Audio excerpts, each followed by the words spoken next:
Well, I haven't gotten a whole lot done this afternoon because the thermocouple on our furnace went out. Good thing is it's only going to get down into about the 50s tonight, so I can pick up one tomorrow and fix the furnace. Alright. My mother has been pestering me for months to make her a kitchen knife. It's like since she gave birth to me she thinks I owe her or something.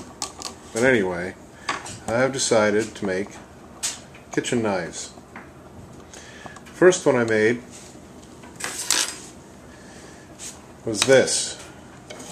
This is 01 steel. I just made this by stock removal. I just ground it down. It's a full flat grind from the spine all the way down to the edge. It will hold a wicked edge. But there's just something about the aesthetics of it that,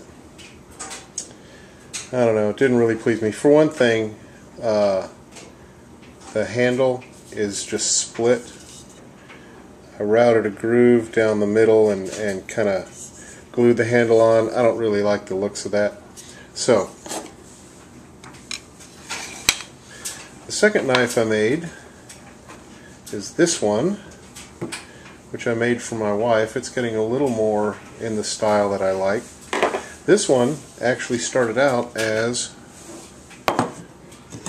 one of these, which is just a railroad spike with the head cut off.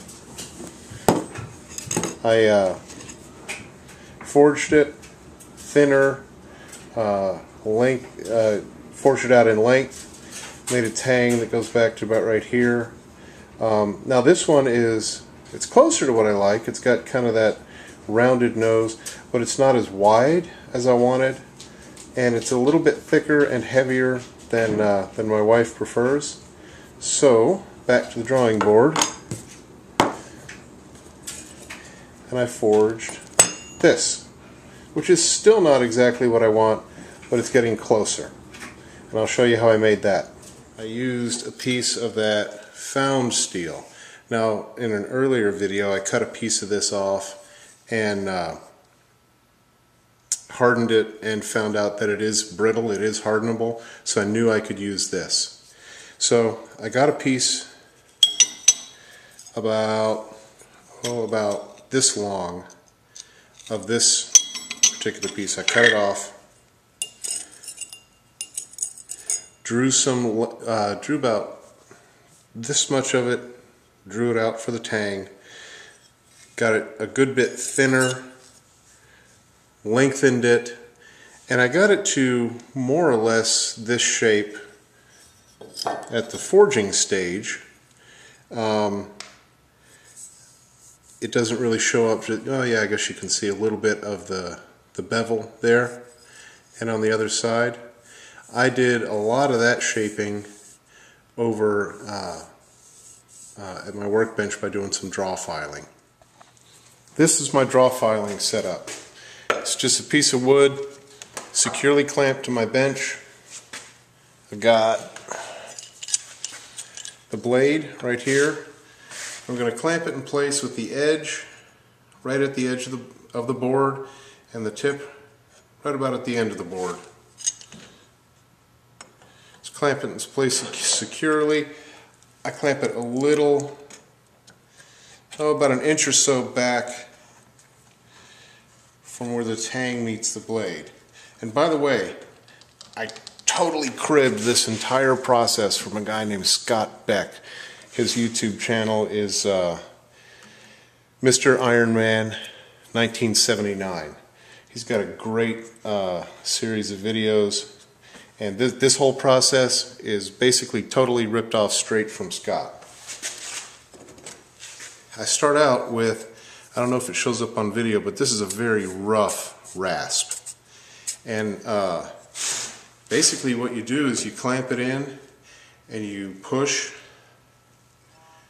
over and over again until you remove all the material, all the divots, and then you rock it a little bit like this, and you do the same thing over here.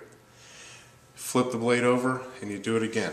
At that point you're left with a lot of very deep scratches, but you're removing a lot of material. Next, I go to a mill file, which is cut only in one direction. This rasp or bastard file has an X shape grind on it. These just go in one direction. You use this one. It's still very rough, but it's not as rough as the bastard file. You do the same thing with this over and over again. Rock it to get to the bevel. Do that over and over again until you take out all the scratches made by this one. After that, I move up to sandpaper, starting out at 100 grit. I wrap this around a flat stick and do the same thing.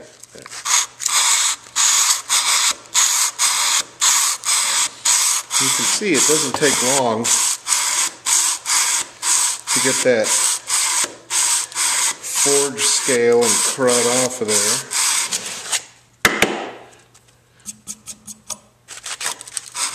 Okay, we've got the flat done, and knock some of the schmutz off there.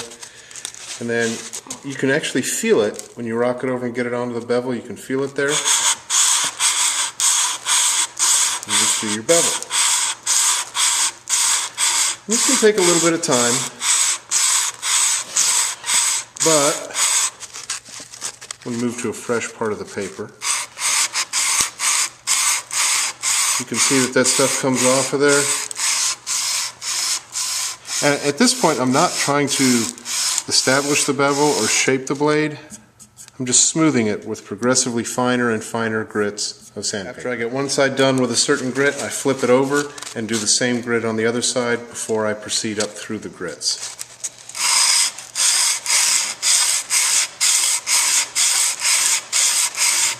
I'm now ready to move up to 220 grit. Now the goal of using progressively finer grits is that you use the slightly higher grit to remove the scratches from the one before. After the 220, I'll go up a grit. I suppose you could start out with 1000 grit paper and just go through reams and reams of this stuff, but it goes quicker if you step upwards in the grit. I don't know if it comes out real well, but I just sanded the flat with 220, and I haven't done anything since I did the bevel with 100. But to the naked eye, you can see, I can see that it's a lot flatter. You can tell the difference between taking where the scratches were and where I've taken the scratches out with the next higher grit of paper.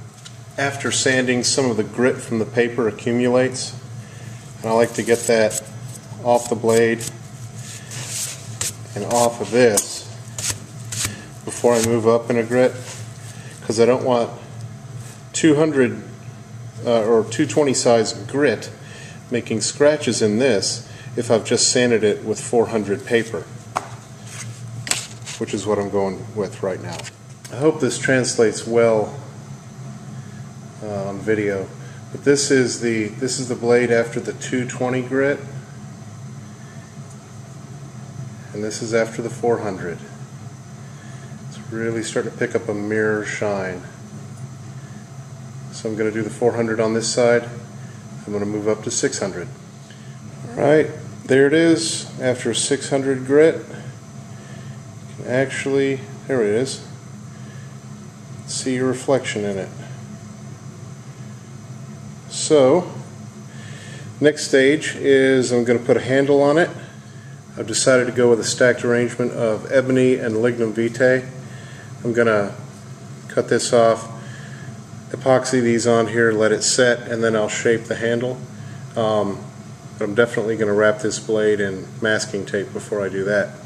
But anyway, that is the sanding part of making this little kitchen chopping knife nice and shiny. Thanks for watching.